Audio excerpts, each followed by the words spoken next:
देखिए, पहली बात तो ये कि मैं इस घर की कोई नौकरानी या गुलाम नहीं हूँ जो हर चीज के लिए मुझे किसी को बताकर जाने की जरूरत पड़े। और मैं किसी गलत काम के लिए नहीं गई थी, थोड़ी जल्दीबाजी थी, इस वजह से मैं किसी को कुछ बोल नहीं पाई। और मुझसे इस तरह से अपना लेवल गिराकर बात तो करिए ही मत। आरती और दीपक एक दूसरे से बहुत प्यार किया करते थे और शादी करना चाहते थे, जिसके चलते जब भी आरती के लिए कोई रिश्ता आता तो दीपक कुछ ना कुछ करके उन्हें वहां से भगा दिया करता।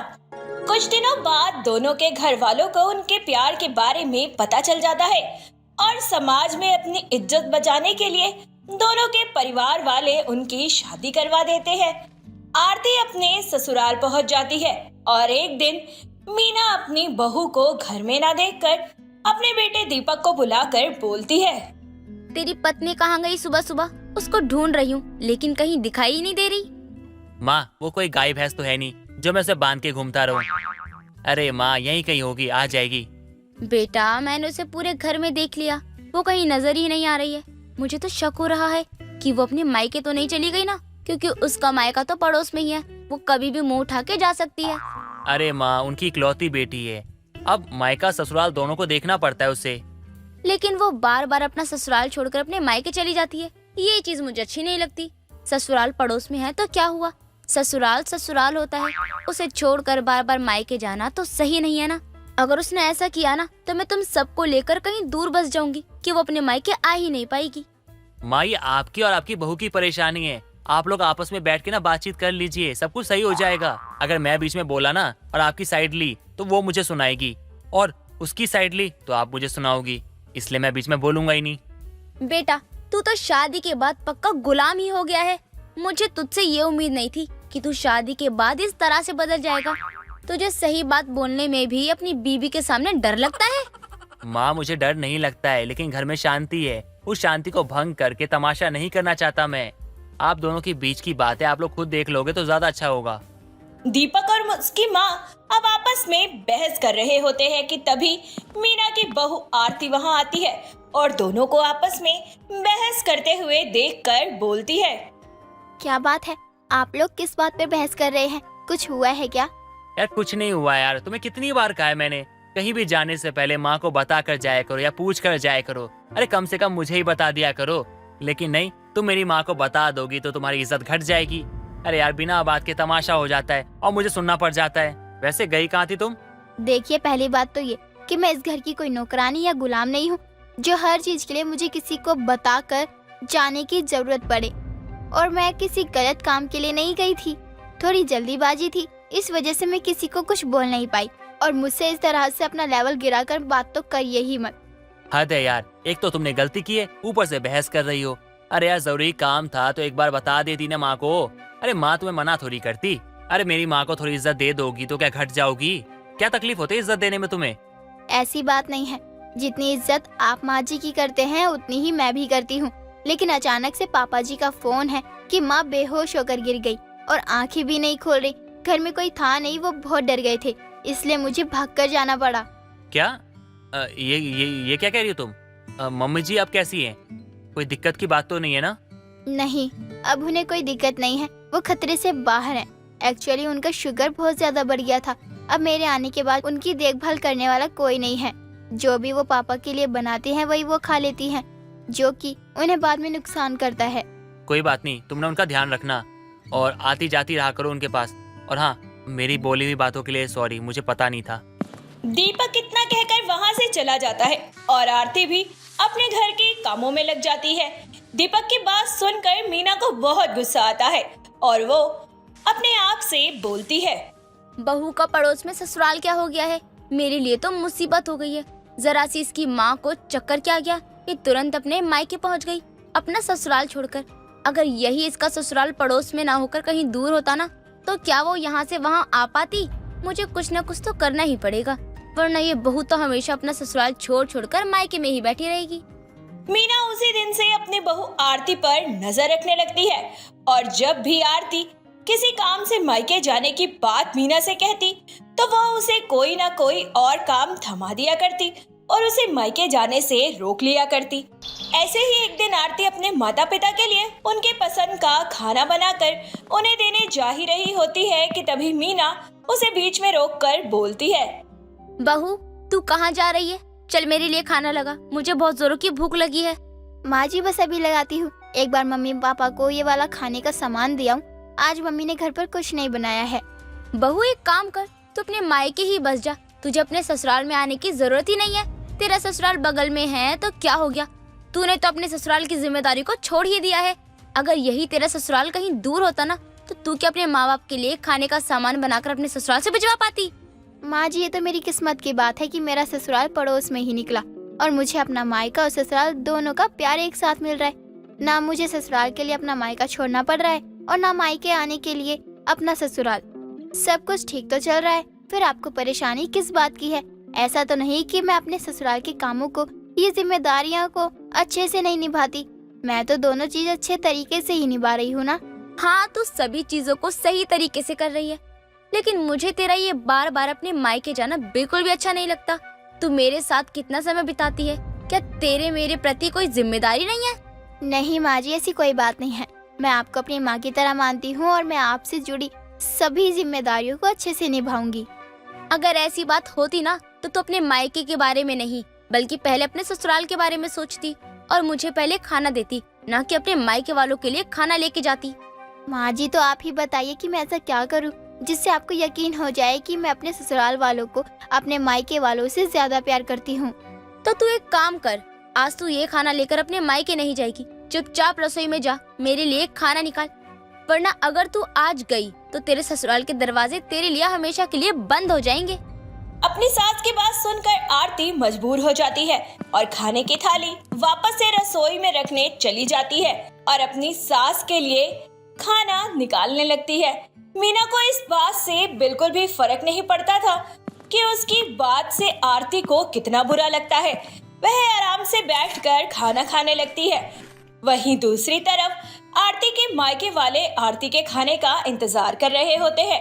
तभी दीपक ऑफिस से आते वक्त अपने ससुराल में रुक जाता है और अपने सास ससुर का हाल चाल पूछने लगता है। तभी उसे पता चलता है कि आरती उन्हें बोलकर अभी तक खाना लेकर नहीं आई है। तो यह सुनकर वह बड़ा हैरान हो जाता है और अपने सास ससुर को तसल्ली देकर वहां से घर आ जाता है, जहां उसकी माँ उससे बोलती है। अच्छा हुआ बेटा तू आ गया, मैं कब से तेरा इंतजार कर रही थी। तुझे पता है आज मैंने बहू को खूब सुनाया। क्यों माँ, आरती ने ऐसा क्या किया जो आपने उसे सुनाया? कुछ नहीं बेटा, जब देखो तब बस अपने मायके ही दौड़ लगाती रहती है। आज वो जैसे ही अपने माँ बाप के लिए खाना लेकर थाली में निकली, मैंने उसे रोक दिया और साफ साफ बोल दिया कि अगर आज तू खाना लेकर अपने मायके गई तो दोबारा अपने ससुराल में कदम मत रखियो। पड़ोस में ससुराल होने का मतलब ये थोड़ी ना है कि ये कोई धर्मशाला है कि जब तेरा मन करा तू आए और जब तेरा मन करे तू चली जाए। मैंने सही किया ना बेटा उसे डांट कर? हाँ माँ, आपने बिल्कुल सही किया। अरे खाना लेकर चली जाती तो उसके बेचारे भूखे माँ बाप खाना खा लेते, जो अपनी बेटी के आस में अब तक भूखे बैठे हैं। अरे भूखे मर भी जाएंगे ना तब भी वो अपनी बेटी का इंतजार करेंगे। लेकिन गलती ना उन्हीं की है। अरे बेटी पैदा करने की क्या जरूरत थी? अगर बेटा पैदा किया होता तो आज वो उनका ध्यान रखता, और अगर बेटी पैदा भी हो गई ना तो शादी नहीं करवानी चाहिए थी उसकी। अरे अपने पास रखना चाहिए था। ससुराल जाने के बाद बेटी पे माँ बाप का तो कोई हक ही नहीं होता है, बस सास का होता है और पति का होता है। बेटा तू मुझे ताने दे रहा है, मैंने कुछ गलत किया है क्या? माँ ये बात ना आपको अपने आप से पूछनी चाहिए कि आपने गलत किया या सही किया है। अरे उन लोगों से मिलकर आ रहा हूँ, वो बेचारे अब तक भूखे बैठे हुए हैं। उनको लगता है उनकी बेटी खाना बनाकर लेकर आएगी। मैंने कहा भी था कि मैं बाहर से कुछ ला देता हूँ, तो उन्होंने कहा नहीं, हमारी बेटी हमारे लिए खाना बना के लाएगी। हमें हमारी बेटी के हाथ का खाना बहुत अच्छा लगता है। उसके हाथ का खाना नहीं खाएंगे ना या उसका इंतजार नहीं करेंगे तो उसे बुरा लगेगा। इसीलिए जब तक हमारी बेटी नहीं आती तब तक हम खाना नहीं खाएंगे।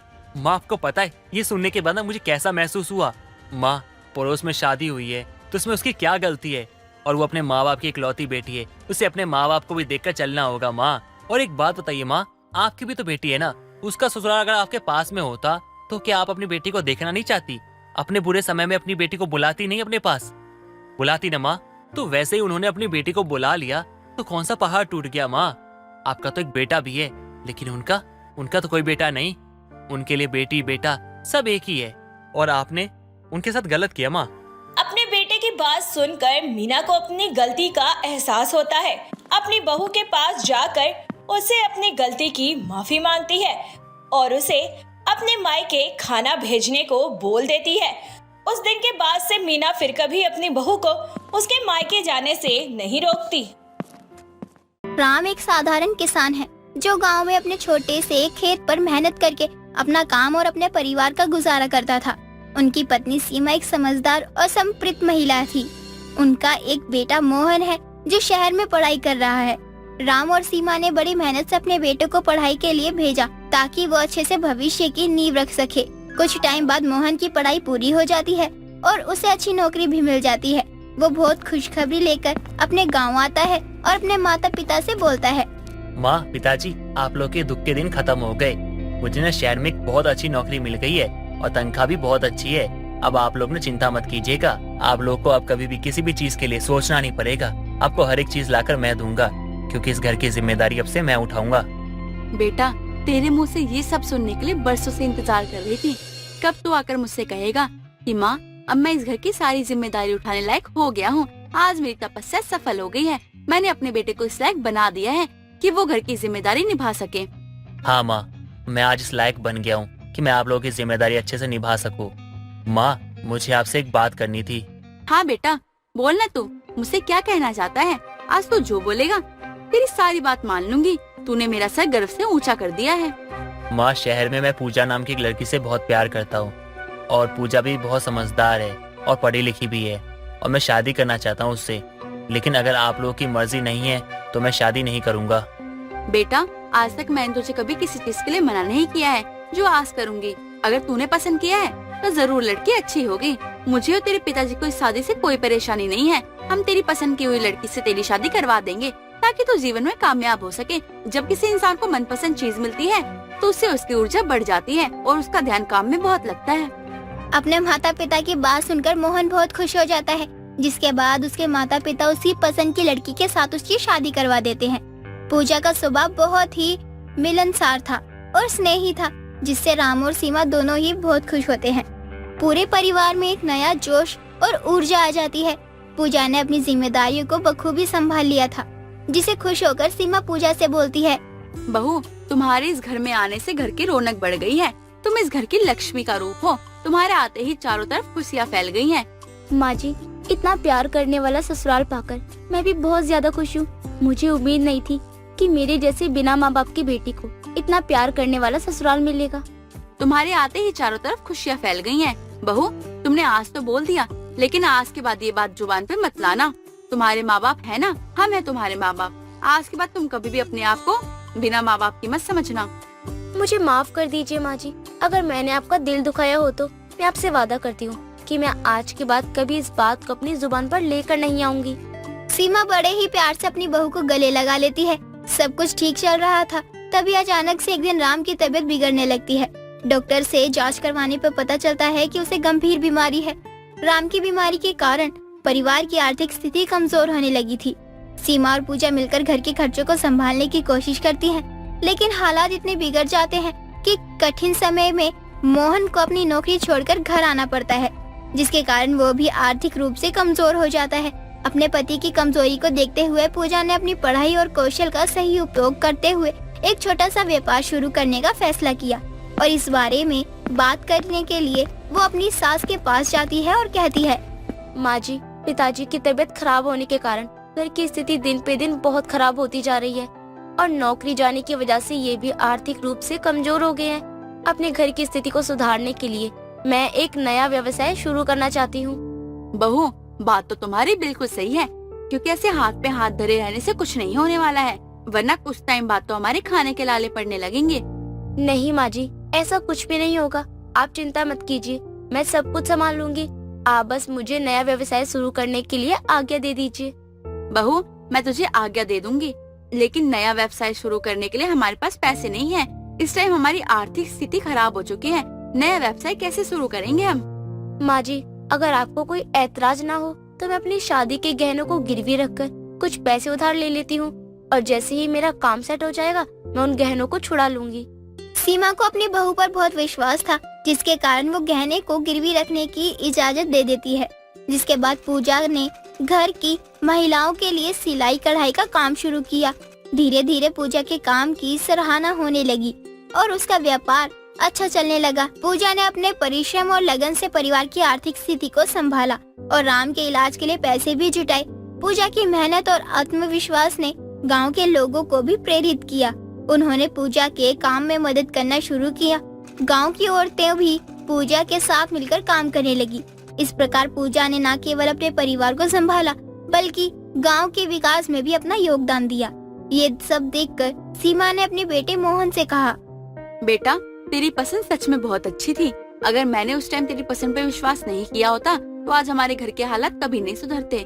तेरी पसंद तो बहुत तगड़ी निकली। उसने ना ही सिर्फ घर को संभाला है बल्कि पूरे गांव में औरतों को नया रोजगार के बारे में बताया है। आप सही कह रही है माँ। मेरी आर्थिक रूप से कमजोर हालत में उसने मेरा साथ दिया। जब भी मैंने उसे पैसों को लेकर सहायता मांगी, उसने मुझसे कभी नहीं पूछा कि तुम्हें पैसे क्यों चाहिए, क्या करोगे, क्या खर्च करोगे, कहाँ खर्च कर दिए। कोई सवाल नहीं किया, चुपचाप मुझे पैसे दे दिया और मेरी मदद की। और अब मेरी बारी है कि मैं उसकी मदद करूँगा। हाँ बेटा, मैं भी तुझे यही बोलने वाली थी। अब दोबारा नौकरी पे जाने की क्या ही जरूरत है। तू बहू के साथ उसके व्यवसाय में उसकी मदद कर दियो और उसे आगे बढ़ाइयो, क्योंकि नौकरी से अच्छा है अपना खुद का बिजनेस होता है। जब तेरी खुद की बीवी इतनी तगड़ी है तो तुझे किसी चीज की क्या ही जरूरत है। माँ आप सही कह रही है। पूजा पे मुझे पूरा यकीन है। कुछ समय में वो अपने बिजनेस को एक बुलंदी के आसमान पे पहुंचा देगी। बेशक मैं कमजोर था, जिसके कारण कभी खुद का बिजनेस खड़ा नहीं कर पाया, लेकिन मेरी पत्नी वो करके दिखाएगी जो उसका पति नहीं कर पाया। आज पूरे गांव में उसका नाम चलता है। उसकी कामयाबी को देखकर मुझे बहुत खुशी होती है और मैं अपने आप को किस्मत वाला समझता हूँ जो ऐसी पत्नी मुझे मिली है। इस बात के लिए मैं अपने आप को नसीब वाली समझती हूँ कि मैं इसे अपने घर बहू बना कर लाई। मैं कब से दूर खड़ी होकर आप लोगों की बातें सुन रही हूँ। आप लोग सिर्फ और सिर्फ मेरी तारीफ करते जा रहे हो। ये मत भूलिए कि अगर मैं यहाँ तक पहुँची हूँ तो सिर्फ और सिर्फ आप लोगों के सहारे ही पहुँची हूँ। अगर आप लोगों ने मेरा साथ नहीं दिया होता और मुझे पीछे खींच लिया होता तो मैं इस मुकाम पर कभी नहीं पहुँच पाती। इसीलिए आज मेरी इस कामयाबी के पीछे आप सभी लोगों का हाथ है। मैं बहुत नसीब वाली हूँ जो इस घर की बहू बनकर आई हूँ। हाँ बहू, हम मानते हैं कि हमने तेरा साथ दिया, लेकिन तेरे अंदर वो कला थी ना जिससे तूने बुरे समय में अपने ससुराल को संभाल लिया। इसलिए मैंने सोचा है कि अब तुम्हारे बिजनेस में तुम्हारा साथ मैं दूंगा और दोबारा नौकरी करने शहर नहीं जाऊंगा। ये बात सुनकर पूजा खुश हो जाती है और उस दिन के बाद से मोहन पूजा के बिजनेस में उसका हाथ बटाना शुरू कर देता है। समय बीतता है और समय के साथ पूजा और मोहन की मेहनत रंग लाती है। राम का इलाज ठीक से हो गया था और वह धीरे धीरे स्वस्थ होने लगा था। अब परिवार की आर्थिक स्थिति भी ठीक होने लगी थी और उसका परिवार विस्तार हो चुका था, जिसके कारण परिवार में खुशहाली वापस आ गई थी। पूजा की मेहनत और संपन्न ने सबका दिल जीत लिया था। राम और सीमा को अपनी बहू पर गर्व था। मोहन भी अपनी पत्नी की ताकत और मेहनत को देखकर बहुत खुश था। आयुष की पत्नी तृप्ति एक बहुत ही आलसी किस्म की महिला थी, जिसे घर का काम करने, खाना बनाने, हर चीज में बहुत आलस आता था। ऐसे एक दिन आयुष ऑफिस से थका हारा घर आता है। तभी वो देखता है कि तृप्ति आराम से बैठकर अपनी नेल्स पर नेल पेंट लगा रही है। ये देखकर आयुष बोलता है, तृप्ति, मैं ऑफिस से थका हारा आया हूँ, कम से कम एक गिलास पानी तो दे दो। मैं नेल पेंट लगा रही हूँ, प्लीज खुद ले लो। थका हारा आयुष अब रसोई में खुद ही जाकर फ्रिज से पानी निकाल कर पीता है और बोलता है, तृप्ति, आज खाने में क्या बनाया है? बहुत जोरों की भूख लगी है मुझे। मैंने आज खाना नहीं बनाया है और ना ही आज खाना बनाऊंगी। क्यों? तुमने क्या मिडनाइट फास्ट रखा हुआ है? ऐसा कुछ नहीं है, बस मेरा खाना बनाने का मन नहीं है तो इसीलिए मैं खाना नहीं बनाऊंगी और ना ही भूख लगी है। अगर तुम्हें खाना खाना है तो तुम ऑनलाइन खाना ऑर्डर कर लो और खा लो। तुम पागल हो क्या? ये बात तुम मुझे पहले बता देती, मैं बाहर से आते हुए कुछ लेकर आ जाता। तो क्या हो गया? अरे कौन से सारे ढाबे या फिर ऑनलाइन स्टोर ऑफ हो गए होंगे? जो खाना है मंगवा लो, प्लीज मुझे डिस्टर्ब मत करो, मैं कुछ नहीं बनाऊंगी आज। इतना कहकर तृप्ति फूंक मारकर अपने हाथ पर लगे नील पेंट को सुखाने में लग जाती है और बेचारा आयुष ऑनलाइन कुछ खाने के लिए ऑर्डर करता है। कुछ देर में आयुष का खाना आ जाता है, जिसके बाद आयुष प्लेट में खाना डालकर जैसे ही खाने लगता है कि तभी तृप्ति बोलती है, वैसे खाना दिखने में तो बड़ा लजीज लग रहा है, थोड़ा सा मैं भी खा लूं क्या? हाँ खा लो, मुझे पता है तुम्हें भी भूख लगी होगी। तुम्हें तो खाना बनाने में आलस आता है, मुझे पता था, इसीलिए मैंने कुछ ज्यादा ही मंगवाया खाना ताकि तुम भी खा सको। तुम तुम कितने स्वीट हो, सब कुछ मेरे बिना कहे ही समझ जाते हो। इतना कहकर तृप्ति आराम से आयुष के पास बैठकर खाना खाती है, जिसके बाद दोनों पति पत्नी सो जाते हैं। दिन गुजरते हैं। हर दिन तृप्ति कोई न कोई बहाना बनाकर खाना बनाने के काम से बच जाती और हर रोज वो आयुष को खाना नहीं बनाऊंगी ये बात कहकर टाल देती। आयुष तृप्ति के समय पर खाना ना बनाने की आदत से बहुत ज्यादा परेशान हो जाता है और एक दिन वो गुस्से में तृप्ति को बोलता है, यार एक बात बताओ, तुम्हें रसोई में जाने में डर लगता है क्या, जो तुम रोज कोई ना कोई बहाना बना देती हो और खाना नहीं बनाती हो? नहीं, ऐसा तो कुछ नहीं है, लेकिन मुझे कुकिंग करना ना बहुत ज्यादा बोरिंग लगता है। पहले आटा लगाओ, फिर उसकी लोई बनाओ, गैस जलाओ, तवा रखो, रोटी सेको, सब्जी काटो, धो, ये सब करना मेरे को बड़ा ही बोरिंग लगता है। कितना सारा झमेला होता है खाना बनाने में। तुम जानती हो तुम्हारे इस खाना ना बनाने के कारण कितना पैसा लगता है? अरे जितना मैं कमाता हूँ ना, उससे ज्यादा ना तो मैं ये खाना ऑर्डर करने में दे देता हूँ। अरे बचत नहीं हो पाती है यार। तो क्या हो गया डार्लिंग, पैसे कमाए ही उड़ाने के लिए जाते हैं, फिर उसे खाने पर उड़ाओ या आराम में उड़ाओ, क्या ही फर्क पड़ता है। और वैसे भी एक पत्नी होने के नाते मैं बस तुम्हें खाना ही तो नहीं दे रही हूँ, बाकी सारे सुख तो दे रही हूँ ना। तो खाने का काम तुम थोड़ा मैनेज कर लिया करो, क्योंकि आज हो या कल मैं खाना नहीं बनाऊंगी। इतना बोलकर तृप्ति वहाँ से चली जाती है। आयुष तृप्ति की अकल को ठिकाने लगाने के लिए अपने दिमाग में एक प्लान बनाता है, जिसके चलते एक दिन शाम को ऑफिस से आते हुए आयुष अपने साथ एक सोना नाम की बहुत ही सेक्सी सी दिखने वाली नौकरानी को लेकर आता है। सोना को देखकर तृप्ति बोलती है, ये कौन है और ये तुम्हारे साथ क्या कर रही है? इसके कपड़े और स्टाइल देखकर तो ये तुम्हारी दोस्त तो नहीं लगती है। कौन है ये? इसका नाम सोना है। आज से हमारे घर का खाना ये बनाएगी, सुबह से लेके रात तक का सारा खाना ये बनाएगी, क्योंकि तुम तो खाना बनाओगी नहीं और भूखा मुझसे रहा नहीं जाता और बाहर का मैं अफोर्ड कर नहीं सकता, इसलिए मैं इसको लेकर आया हूँ ताकि मुझे समय पे खाना मिल जाए। ओह वाओ ग्रेट, तुम्हें ही क्यों, सिर्फ मुझे भी तो खाना मिलेगा ना टाइम पर। तुम सच में आयुष बहुत अच्छे हो। अरे साहब जी, आपकी मैडम का ऊपर का माला खाली है क्या? कैसी अजीब अजीब बातें करती है। कुछ दिन यहाँ पे काम करोगी ना तो सब समझ में आ जाएगा तुम्हें। एक काम करो, किचन में जाओ और कुछ बना के ले आओ यार, भूख लगी है। आयुष की बात सुनकर सोना किचन में जाती है, जहाँ वो खाना बनाने के लिए जैसे ही फ्रिज खोलती है तो उसे कोई भी सब्जी नहीं मिलती। वो डब्बे खोलती है तो राशन भी नहीं मिलता। ये देखकर सोना आयुष से बोलती है, साहब जी, मैं आपके घर पे खाना कैसे बनाएगी? आपके घर पे खाना बनाने का सामान भी नहीं है, ना आपके घर पे मसाला है, ना चीनी है, ना सब्जी है, कुछ भी नहीं है। आप लोग खाते पीते क्या हो? हवा पे जी रहे हो क्या? बस तुम्हें क्या बताऊं मैं। हाँ, एक काम करो, जो सामान जरूरी हो ना उसकी लिस्ट बना के मुझे दे दो, मैं ना भी लेके आ जाता हूँ या फिर ऑनलाइन मंगवा लेता हूँ। 1 घंटे के अंदर सामान आ जाएगा, फिर बना लेना कुछ भी। आयुष के कहने पर सोना उसे सामान की एक लंबी लिस्ट बनाकर दे देती है, जिसके बाद आयुष ऑनलाइन ग्रोसरी स्टोर से सोना को सारा राशन मंगवा कर दे देता है। उसके बाद सोना बढ़िया से राजमा चावल बनाकर आयुष और तृप्ति को खिलाती है। सोना के आ जाने से आयुष को समय पर खाना मिलने लगा था, तो वहीं तृप्ति भी अपनी पुरानी आदतों में मग्न रहती, क्योंकि घर में अब किचन सोना संभाल रही थी। इसलिए तृप्ति ज्यादातर अपने कमरे में ही फोन चलाती रहती। इसी बीच आयुष और सोना काफी बातें किया करते। ऐसे एक दिन सोना आयुष से बोलती है, साहब जी, मैं तो आपके बारे में सोच सोच के बहुत ही बुरा लग रहा है कि मैम साहब आपके लिए खाना ही नहीं बनाती है। हर औरत का ना फर्ज होता है कि अपने मर्द को ना खाना बना के खिलाए। आखिर मर्द के दिल का रास्ता पेट से ही तो होके जाता है। जब मैं आपके घर पहले पहले दिन आई थी ना, तो आपकी रसोई का हाल देखकर हाय मुझे सदमा ही लग गया था। क्या बताऊं तुम्हें अपनी आप बीती। मेरी जो पत्नी है ना, वो तो महान है। खाना ना बनाने के लिए एक से बढ़कर एक बहाने दे देती है। इतना बहाना कोई स्कूल में बच्चा नहीं देता होगा अपनी मैडम को छुट्टी के लिए, जितना वो देती है।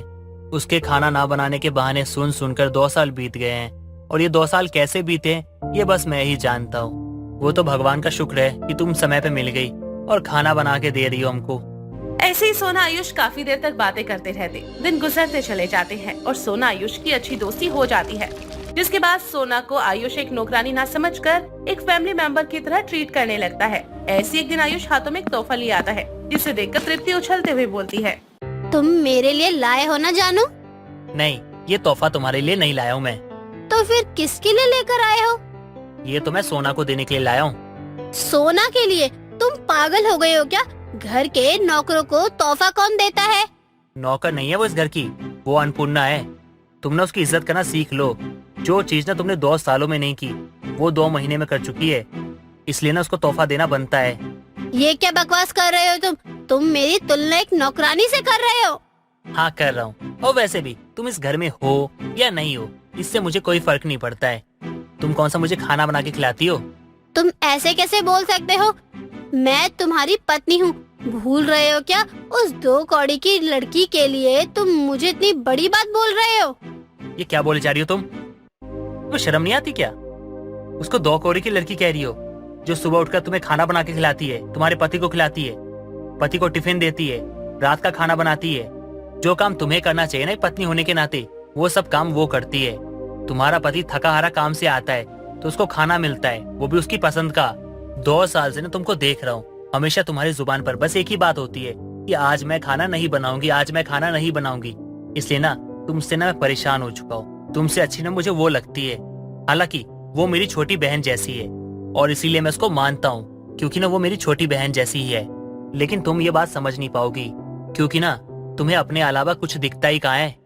आयुष की बातें सुनकर तृप्ति का सर शर्म से झुक जाता है। उसे अपनी गलती का एहसास होता है, जिसके बाद आयुष से वो माफी मांगती है। साथ ही आयुष का लाया हुआ तोहफा भी वो अपने हाथों से खुद ही सोना को देती है और उसका दिल से शुक्रिया अदा करती है। अगले दिन से तृप्ति सोना से खाना बनाने की ट्रेनिंग लेती है और कुछ ही दिनों में तृप्ति खाना बनाने में एकदम परफेक्ट हो जाती है। आज तृप्ति खाना नहीं बनाऊंगा वाक्य छोड़कर आयुष के लिए हर दिन बढ़िया बढ़िया खाना बनाने लगती है। गगनपुर नाम के गांव में हरिया नाम का एक आदमी सर पर चारे की गठरी रख के अपने घर पर लौट रहा था। तभी थक हार कर वो एक पेड़ के नीचे बैठ जाता है और बोलता है, आखिर कब तक मैं ऐसे ही लोगों के पशुओं के लिए चारा लाकर अपना घर चलाऊंगा। अब तो मुझे इस काम के अच्छे पैसे भी नहीं मिल रहे हैं, ऊपर से ये गरीबी। भगवान कोई ऐसा रास्ता दिखाओ जिससे मैं अपनी गरीबी मिटा सकूं, या फिर मुझे और मेरी पत्नी को अपने पास ही बुला लो। इतना कहकर हरिया वापस से अपनी गठरी उठाकर चलने लगता है। तो वहीं कहीं उसकी सारी बातें पेड़ पर बैठे हुए छगन और मगन नाम के 2 चोर सुन लेते हैं और आपस में बोलते हैं, भाई ये आदमी तो बड़ा दुखी लग रहा था, हमें इसकी मदद करनी चाहिए। तू सही कह रहा है छगन, वैसे बुद्धिमान चोर तो है हम और हमेशा हम लोगों की मदद करते हैं, उनके लिए चोरी करते हैं, तो भला इस भले इंसान की मदद ना करे अच्छा तो ही लगता है। इतना कहकर छगन मगन दोनों पेड़ के नीचे उतर जाते हैं, जिसके बाद दोनों दबे पांव हरिया का पीछा करने लगते हैं और पीछा करते करते हरिया के घर तक पहुंच जाते हैं, जहां देखते ही हरिया का घर एकदम टूटा फूटा और कच्चा है। घर में खाने को राशन तक नहीं है और वहीं उसकी बीवी शिल्पा भी फटेहाल कपड़ों में भूखी प्यासी बेचारी घर के छोटे मोटे कामों में लगी हुई है। ये सब देखकर छगन मगन आपस में बोलते हैं, भाई इसका हाल तो बहुत बुरा है, हमें इसकी मदद करनी चाहिए। हम तो दोनों बुद्धिमान चोर हैं और अपना दिमाग लगाकर इसकी मदद तो कर ही सकते हैं। तू सही कह रहा है भाई, हमें इनकी मदद तो जरूर करनी चाहिए। देख बेचारी कितने गरीब है और उस आदमी को देखो कितना लाचार हो चुका है, उसके पास कोई रास्ता नहीं बचा है, भगवान से दुआ कर रहा है उससे और उसकी पत्नी को मौत आ जाए। तो ऐसा क्या किया जाए जिससे इनकी हालत सुधर जाए? छगन और मगन आपस में बात ही कर रहे थे कि तभी वहाँ पर गांव के जमींदार की बीवी आ जाती है और गुस्से में बोलती है, क्यों रे हरिया, तुझे मैंने बोला था ना कि मेरे घर आकर मेरे पशु नहलाकर उन्हें साफ सुथरा कर देना और फिर उन्हें चारा भी डाल देना। तू आया क्यों नहीं? इतना बड़ा आदमी हो गया है क्या तू? मालकिन, आपने मेरे पिछले पैसे भी नहीं दिए हैं और आप हर बार मुझसे काम करवा लेती हैं और 1 रुपया तक नहीं देती हैं, इसलिए मैं नहीं आया। पहले आप मुझे मेरे पहले वाले पैसे दे दीजिए ताकि मैं अपने घर में थोड़ा खाने का राशन ला सकूं। अब तू मुझसे जुबान लड़ाएगा और तेरी इतनी औकात है कि तू मेरे सामने ठीक से खड़ा भी हो सके? अरे जा, नहीं देती तेरे पैसे, पता क्या कर लेगा तू? अरे तू नहीं तो किसी और से करवा लूंगी मैं काम। इतना कहकर जमींदारन वहाँ से चली जाती है। दूर से छगन मगन चुप कर ये सारा नजारा देख रहे होते हैं। तो वहीं हरिया की आंखों में दुख के आंसू आने लगते हैं, जिसके बाद छगन और मगन जमींदार के यहाँ जाते हैं। वहाँ वो देखते हैं कि जमींदारन अपनी पति से घर के नौकरों को देने के लिए पैसे ले रही थी, पर उनको पैसे दे नहीं रही थी। ये तो बहुत गलत बात है, ये औरत दूसरों के हक का पैसा अपने पास रख रही है और इस औरत को सबक सिखाना तो पड़ेगा ही। गलत करने का नतीजा तो गलत ही होता है, इसे भी तो पता चले ताकि आगे से कभी कुछ गलत करने की ये सोचे भी ना। हाँ तुझे पता है ना हम दोनों को क्या करना है। तो चलो काम को अंजाम देने के लिए सारा बंदोबस्त करते हैं। इतना कहकर छगन और मगन वहाँ से चले जाते हैं। जिसके बाद रात के समय दोनों बहुत ही खुफिया तरीके से जमींदार के घर का मुआयना करते हैं और अच्छे से सारी जानकारी लेने के बाद छगन और मगन वहाँ से चले जाते हैं।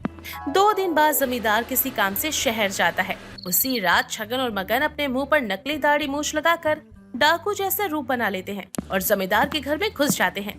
जिसके बाद वो जमींदारन के कमरे में जाते हैं और एक नकली चाबी से अलमारी खोलते हैं। हरिया के काम के सारे पैसे और छगन मगन जमींदार की अलमारी से चुरा लेते हैं और बिना किसी आवाज के दोनों घर से निकल जाते हैं। जिसके बाद हरिया के हिस्से के पैसे उनके घर के दरवाजे पर रख देते हैं और एक खत भी उनके साथ रख देते हैं। अगली सुबह जैसे हरिया अपने घर के बाहर पैसे और खत देखता है, वो हैरानी से बोलता है, हे भगवान, यह चमत्कार कौन कर गया? इतने सारे पैसे कौन रख गया? यह खत, इसमें क्या लिखा हुआ है? यह पैसे हम आपकी मदद के लिए रख रहे हैं। इन पैसों पर आप ही का हक है। हम आपके शुभचिंतक हैं। खत पढ़कर हरिया जल्दी से पैसे लेकर अंदर जाता है और शिल्पा को दिखाता है। जिस पर शिल्पा बोलती है, सुनो जी, कहीं ऐसा तो नहीं कोई हमारे साथ मजाक कर रहा हो? और ये पैसे किसके हैं? कहाँ से आए हैं? हमें तो नहीं पता। कहीं ऐसा ना हो कि कोई चोर चोरी करके इसे हमारे द्वारे पर छोड़ गया हो और बाद में हम इन पैसों के चक्कर में फंस जाए। पहले ही गरीबी से हमारी आधी जिंदगी ऐसे गुजर गई है। बाकी की जिंदगी हम जेल में नहीं बिताना चाहते। आप इन पैसों को जहाँ से लेकर आए हो वहीं पर वापस रख दो। हमें इतने पैसों का कुछ नहीं करना। अपनी बीवी की बात सुनकर हरिया उसकी बात से राजी हो जाता है और उन पैसों को खत समेत वापस से अपने द्वार पर रख देता है। छगन और मगन ये सब कुछ देखकर हैरान रह जाते हैं और दोनों वहाँ से पैसे उठा लेते हैं।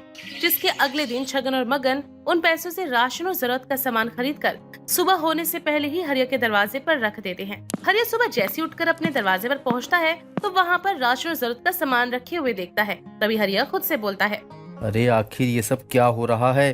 कभी कोई पैसे रख के चला जाता है तो कभी कोई सामान रख के चला जाता है। कहीं कोई मेरे साथ यहाँ पर कोई मजाक तो नहीं कर रहा? अगर कोई यहाँ पर है तो मेरी आवाज़ सुन रहा है तो कृपया करके मेरे सामने आ जाए। मुझे ऐसा मजाक बिल्कुल भी पसंद नहीं है।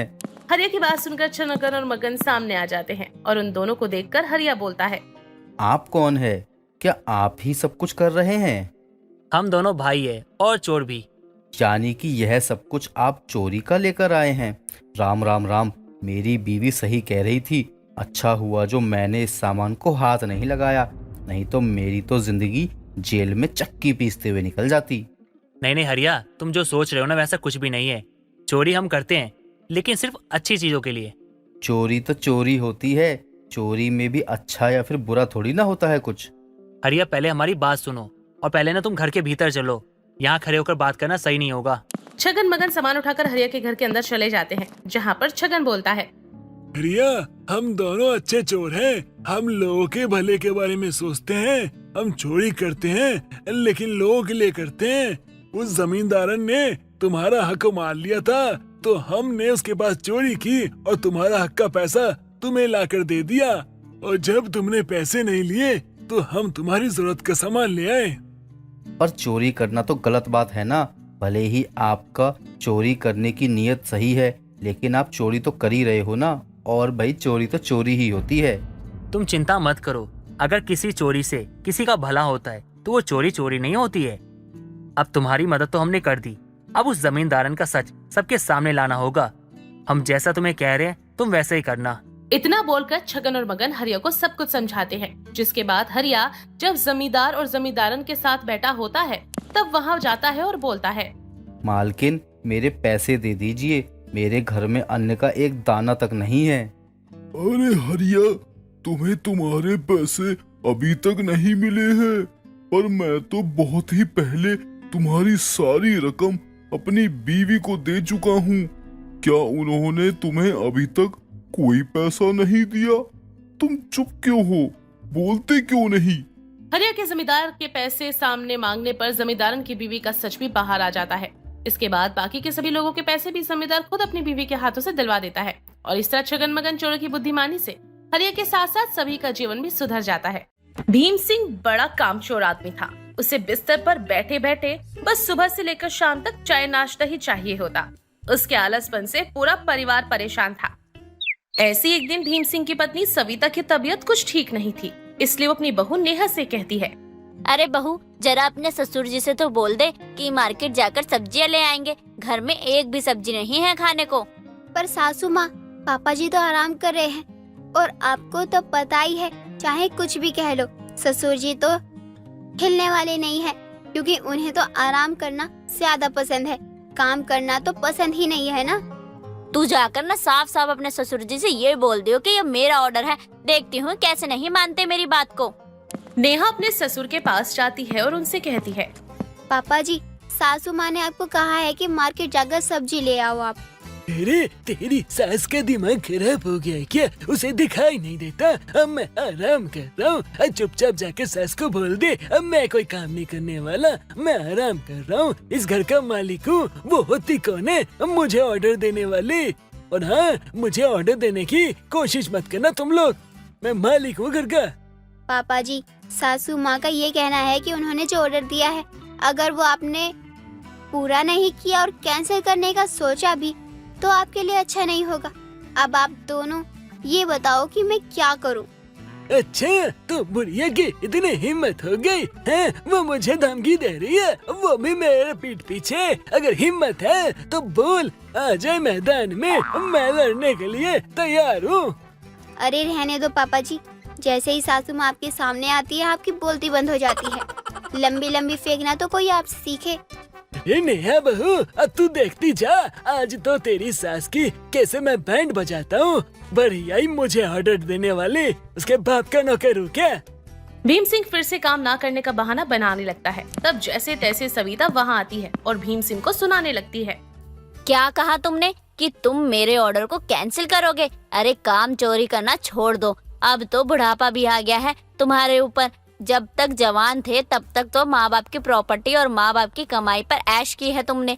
अब तो बुढ़ापा आ गया है, कम से कम अब तो सुधर जाओ। अरे बिगड़ी होगी तू, बिगड़ा होगा तेरा बाप, बिगड़ी होगी तेरी माँ, बिगड़ा होगा तेरा पूरा खानदान। अरे मैं तो पैदाइशी सुधरा हुआ हूँ। जब मैं पैदा हुआ ना तो डॉक्टर ने बोला, वाह वाह कितना अच्छा इंसान पैदा हुआ है।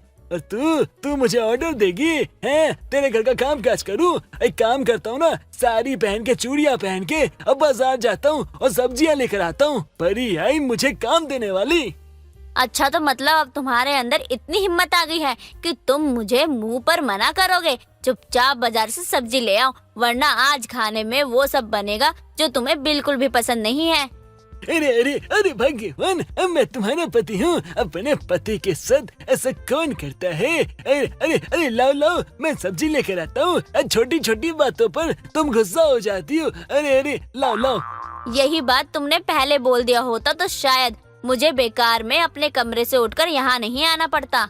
अच्छा बाबा ठीक है, अब थैला दे दो, मैं लेकर आता हूँ। बहू, जरा थैला तो दे दे अपने ससुर जी को, आलसी आदमी बाजार जा रहा है। बेचारा गुस्से में थैला लेकर बाहर चला जाता है। ऐसे ही रात में सभी लोग साथ में डिनर कर रहे थे। तभी भीम सिंह का बेटा रोहन कहता है, अरे माँ, दही नहीं है क्या? अरे एक तो इतनी गर्मी है, ऊपर से आप दही नहीं लाई।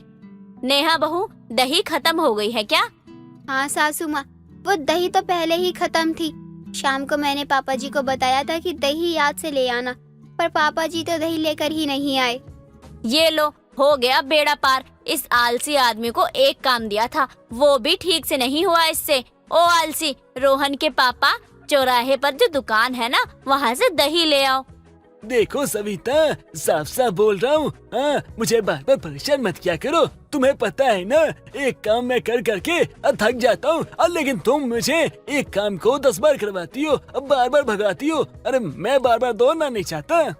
अरे बाप रे बाप, अगर इतनी ही परेशानी होती है एक ही काम को बार बार करने में, तो एक ही काम को अच्छे से कर लिया करो ना, ताकि आपको कई बार टोकना ना पड़े। अच्छा ठीक है बाबा, दही नहीं है तो मैं दही नहीं खाऊंगा। खाना भी होगा तो कल खा लूंगा, लेकिन भगवान के लिए ये झगड़ा बंद करो। अरे घर में खाते समय तो शांति रहने दो। ए बेटा, वो रोज दही खाना अच्छी बात नहीं होती है ना, तभी मैं नहीं लाया। हाँ हाँ, अब यही बताएंगे कि क्या सही है और क्या गलत। भीम सिंह दुकान न जाने का बहाना बना देता है और इसी आलसपन से हर कोई परेशान था। ऐसी एक दिन भीम सिंह दोपहर 12 बजे तक सो रहा था। सोने के साथ वो बहुत तेज तेज खर्राटे भी ले रहा था। तभी वहाँ पर सविता आती है और सविता कमरे का पंखा बंद कर देती है। ओ आलसी बुड्ढे, दोपहर के 12 बज रहे हैं। अरे कब तक सोते रहोगे? अरे तुम तो कुंभकर्ण को भी फेल कर दोगे, ऊपर से राक्षसों की तरह खर्राटे मारते जाते हो। अरे ये घर है, कोई तुम्हारा जंगल नहीं। अरे अरे अरे अरे क्या हो गया? हाँ? अरे तुम्हारा दिमाग खराब हो गया है क्या? अरे कम से कम चैन की नींद से सोने तो दिया करो। अरे जब देखो सीने पे चाकू लेकर बैठी रहती हो। अरे जीना हराम करती है तुमने। देखो, फालतू का बहाना तो बनाओ मत और चुपचाप उठकर नहा धो लो, मंदिर में पूजा पाठ करके खाना खा लो। अरे अरे तुम्हारा दिमाग खराब हो गया है क्या? अरे गाजा वाजा फूक कर आई हो क्या? अरे आज तक ये सब काम मैंने किया है क्या जो आज करूँगा? अरे भाई, करोगे भी कैसे? जब तक माँ बाप जिंदा थे तब तक माँ बाप के प्रॉपर्टी पर ऐश किया, और जब बुढ़ापा आ गया है तब बेटा है ना, बेटा सब कुछ कर लेगा। अरे भाग्यवान, मुझे तो कभी कभी समझ नहीं आता कि मैं तुम्हारी बीवी हूँ या तुम मेरी बीवी हो। अरे अरे जहर उगलती हो तुम। अरे तुम नागिन हो। अरे कभी तो चैन से सोने दिया करो। कितने अच्छे सपने देख रहा था, थाईलैंड जा रहा था मैं, लेकिन तुम्हारे कारण आधे रास्ते से वापस आना पड़ा। सविता के गुस्सा करने पर आखिरकार भीम सिंह को भी उठना पड़ता है और ऐसे ही थोड़ी देर बाद भीम सिंह अपनी बहू नेहा से खाना मांगने लगता है। नेहा अपने ससुर से कहती है, पापा जी, आपने तो ब्रश भी नहीं किया। एक बार उठकर फ्रेश तो हो जाइए, अच्छे से नहा धोकर पूजा कर लीजिए, उसके बाद मैं आपको खाना दे दूंगी। अरे बहू, अब मुझे भूख लगी है। टाइम देख रही है तू? 1 बज गए हैं। और ऊपर से ये सविता ये पता नहीं क्या कर रही है। ये कह रही है नहाओ, नहा के पूजा करो, पूजा करने के बाद खाना मिलेगा। और प्लीज अपनी सास को मत बताइयो ये सब बातें, ठीक है? ला खाना दे। पर पापा जी, ये तो अच्छी आदत नहीं है ना। एक तो आप सारे दिन बिस्तर पर पड़े रहते हो, ऊपर से काम न करने के लिए आए दिन बहाने ढूंढते रहते हो, और तो और आप खुद की ही साफ सफाई नहीं रखते हो। ऐसे कैसे चलेगा? इससे पूरे घर का माहौल भी खराब हो जाएगा। ऐसे ही समय बीत रहा था, लेकिन भीम सिंह की हरकतों में कोई सुधार नहीं था। ये सब कुछ देखकर रोहन, सविता, नेहा सबको बहुत गुस्सा आने लगता है। ऐसी एक दिन दोपहर के 2 बज रहे थे और भीम सिंह का पूरा परिवार बहुत ही गहरी नींद में मजे से सो रहा था। जब भीम सिंह की आंखें खुलती तो वो देखता है कि सारे घर का काम ऐसे ही पड़ा हुआ है। ये सब देखकर भीम सिंह हैरान रह जाता है और वो तुरंत अपनी पत्नी और बहू को जगाने लगता है। जिसके बाद सविता कहती है, देखो जी, साफ साफ कह रही हूँ कि अब हम भी घर का कोई काम नहीं करेंगे। जब घर के बड़े बुजुर्गों को आलस करने से फुर्सत नहीं मिल रही है तो बच्चे हमसे क्या सीख लेंगे। इसलिए मैंने रोहन से भी बोल दिया है कि उसे काम पर जाने की कोई जरूरत नहीं है। सारा दिन खाओ और बिस्तर पर पड़े रहो। अरे घर की साफ सफाई करने की भी झंझट खत्म हो जाएगी। इसलिए मैंने बहू को भी बोल दिया कि आराम कर बहू। अरे अरे पर इतना बोलकर सविता अपने कमरे में जाकर फिर से सो जाती है। ऐसे ही समय बीतता जाता है। रोज रोज यही सब देखकर भीम सिंह परेशान हो जाता है। अब ना तो घर में साफ सफाई हुआ करती और ना ही किसी को समय से खाना मिलता। धीरे धीरे घर का पूरा माहौल खराब हो जाता है। यहाँ तक कि घर के मंदिर में भी बिल्कुल साफ सफाई नहीं थी। ये सब देखकर भीम सिंह और भी ज्यादा परेशान हो गया। उसे समझ आ जाता है कि कहीं न कहीं जो भी कुछ हो रहा है वो सिर्फ और सिर्फ भीम सिंह की वजह से हो रहा है। ऐसी अगली सुबह भीम सिंह 6 बजे उठकर पूरे घर की सफाई करके मंदिर में भी पूजा पाठ करने लगता है। ये सब देखकर सविता और नेहा समझ जाते हैं कि आखिरकार भीम सिंह ने सही रास्ता पकड़ ही लिया। अच्छा, लगता है कि अब मेरा पति सुधर गया है। तुम बिल्कुल ठीक कह रही हो सविता। अब मैं सुधर गया हूँ और मैं यही अच्छे से जानता हूँ कि ये सब जो हो रहा है ना, ये सब मुझे सुधारने के लिए हो रहा है। और मैं कहीं ये सब करता रहा तो आगे जाके मुझे दिक्कत होगी। अरे मेरे आलस को खत्म करने के लिए मेरी हड्डियों में कमजोरी ना आए, इसके कारण तुमने मुझे इतना कुछ कहा। इसलिए अब मैंने ठान लिया है कि मैं रोज सुबह उठूंगा और जॉगिंग पर जाऊंगा और अपने आप को तंदुरुस्त बनाऊंगा। एक्सरसाइज करूंगा, अब पार्क में जाऊंगा और फिर एक्सरसाइज करूंगा। बस इस तरह से भीम सिंह पूरी तरीके से सुधर जाता है और वो रोज रोज सुबह उठकर मॉर्निंग वॉक पर भी जाया करता और सारा दिन एक्सरसाइज भी किया करता।